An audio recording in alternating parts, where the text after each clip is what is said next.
네, 조선 최고의 외교관이 누구인가 이렇게 물으면은 학교에서 우리가 배웠던 대로 거란과 단판을 지은 고려시대 서희 장군만 생각을 했었는데 그보다 더 탁월한 외교관이 울산 사람 이해 선생이었다는 사실은 우리가 나중에 알았습니다. 최근 들어서 울산에는 이해로라고 하는 도루명이 생겼죠. 자, 한마디로 말하면 세종 임금이 대신들과 국사를 논하다가 일본과의 외교 문제가 나오면 이 문제는 이해가 일본에서 돌아오면 논하도록 하라 할 정도로 아주 그렇게 인정을 받았다고 하니까 어떤 인물인지 짐작이 갑니다. 이번 주말에 충수공 이해 선생 기념사업 보고대회가 있다고 해서 이 행사를 열심히 준비하고 있는 고려대학교 이명훈 교수님과 얘기해 보겠습니다. 교수님 어서 오세요. 네, 반갑습니다. 네. 자, 우리가 이제 잘 모르고 있다가 기념사업회가 적극적으로 충수공의 공적을 알리는 바람에 이해로도 생기고 했는데 사학계에서는 우리나라 최고의 외교관으로 다 알고 있었고 책도 많이 나왔더라고요. 네, 고려 시대의 서희 선생을 잠깐 지금 언급하셨는데 예. 사실은 고려 시대 서희 선생과 또 조선 시대 이해 선생의 두 분의 동상이 우리 외교부 안에 있는 그 국립외교원에 두 동상이 세워져 있을 정도로 두 분이 참 탁월한 외교관이라고 할 수 있겠습니다. 예. 그리고 이해 선생에 대해서 학교에서 연구가 많이 진행되어 왔는데 한국과 일본 양국에서 이해 선생과 관련한 단행본 연구소가 7권이고 또 학술 논문이 35편 정도 나와 있을 정도입니다. 교수님 쓰신 두 권은 제가 읽었고요. 네.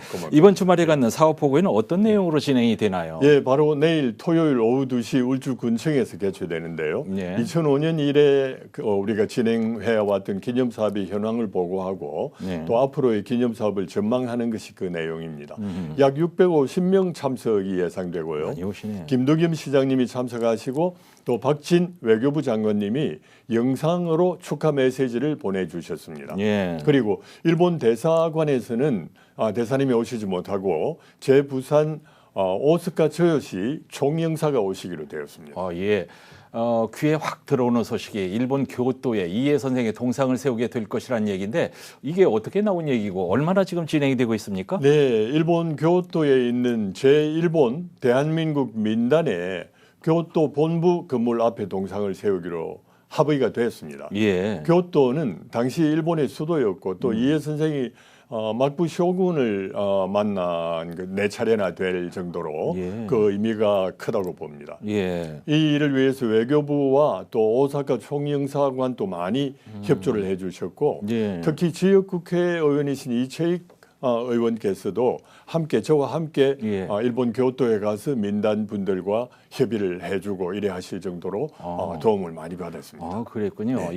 일본 교토에 선생의 동상이 세워진다고 하는 얘기는 일본에서도 선생의 외교 역량을 존경한다, 존중한다 이런 의미가 아닌가요? 이해 선생에 대한 일본 시민사회의 관심은 오히려 우리나라보다도 더 좀 많지 않을까 하고 생각됩니다. 2005년도에는 이해 선생 공적비가 대마도에 세워졌고 또 2010년도에 그 이해 선생의 기념비를 교토의 도시샤 대학 군에 세우려고 하다가 당시에 한일 관계가 갑자기 악화되면서 결국 성사되지는 못했거든요. 아쉬웠네. 그리고 이해 선생의 평전 소설이 동경에서 출판되었고 영화가 또 제작되어가지고 그 북쪽에 홋카이도로부터 제일 남쪽의 오키나와까지 개봉관에서 개봉되기도 했습니다. 그리고 또 나카다 미노루라고 하는 학자가 있는데 이분은 이해 선생을 연구해서 요코하마 국립대학에서 박사학위를 취득하기도 했습니다.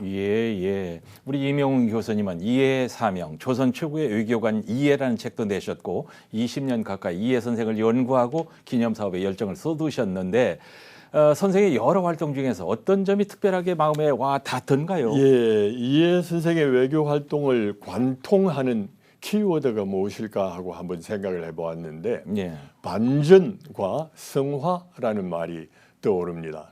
고려시대에 태어나 조선시대에 죽고 향리 계급에서 출발해서 종이품 당상관 벼슬까지 오르고 또 변방인 울산에서 활동하다가 멀리 오키나와까지 파견된 그 바닷길을 개척하기도 했던 이런 것이 반전 이라고 생각을 했고요. 예. 다음으로 성화를 생각했는데 예. 8살에 외구에게 어머니를 잃고 또 아들은 통신사로 또 아버지를 따라서 통신사로 파견되어 가다가 예. 대마도 앞바다에서 풍랑을 만나서 수중고혼이 되죠. 아. 그런데 이런 그 한을 이해 선생은 가슴에 품어두지 않고 오히려 예. 일본에 잡혀간 조선인들을 고향으로 데리고 오는 것으로 그 한을 풀었다고 하는 점에서 예. 그 성화라고 하는 단어가 떠올랐습니다. 예, 예. 사업회에서는 앞으로 어떤 계획을 더 하실 계획이세요? 예, 가장 급선무는 무엇보다도 이해 기념관입니다. 김두겸 시장님이 처음부터 적극적으로 지원해 주시고 네. 또 김영길 중구청장님은 선거 공약으로 추진하고 계시거든요. 예. 그런데 중구청이 얼마 전에 타당성 조사를 발표했습니다. 이 사업에. 예, 예. 그래서 조만간 구체적인 윤곽이 나올 것으로 기대하고 있습니다. 예. 자, 이해 선생과 관련해서 우리 시장님께서도 이제 여러 가지 도움을 주신다고 했는데 더 부탁하실 말씀은 없으세요? 예, 사실은 워낙 많이 도와주셨기 때문에 부탁 말씀보다도 오히려 더 감사 말씀이 더 많습니다만 예.